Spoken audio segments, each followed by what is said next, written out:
Geçen defa YouTube'a Shorts video atmıştım. Bir tane oyun. İnşallah tez bir oyun udma ihtimalına göre bir tane de Shorts videosu atmak istedim. Yavaş yavaş da belki de YouTube'da alınır məqsədi ile oynuyoruz. Abi elə adamlar gəlir Allah'a and olsun bile. Şerefsiz kimi dəstə oynayırlar burana. Ne 13 seviye Lutafito Kota Parakır. Neyse yavru ejderhayla başlayalım. Çünkü ben başlamasam bu şerefsiz başlama niyeti yoktu. Bu şanslat diyor bu adama. Oha. Ne olur be. Böyle de bir canehliyle oynanırsan da. Neyse hadi buradan başlayalım şöyle bu ne məsləhət görür bizə. Oha cəllat da var lap. Bilirsən necə oldu bu əjdahasından neyse bu.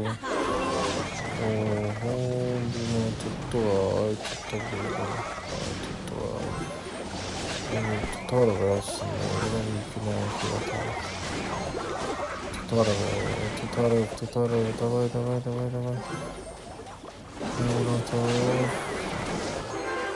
Bu madenci de buraya geldi. Aha. Tutarız. Vay mini pekka bir vurdu.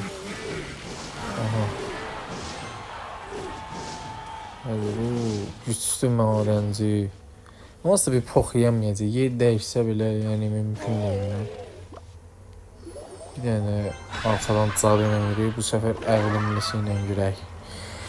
Amma bu hardansa pek qazad atar. Yox, cəllad atdı Allah'ım olsun. Cəlladı mən kəsərəm, hər türlü kəsərəm, amma qabaqdan inanmıram çatı iksiri, çatmaz. İnşallah yəni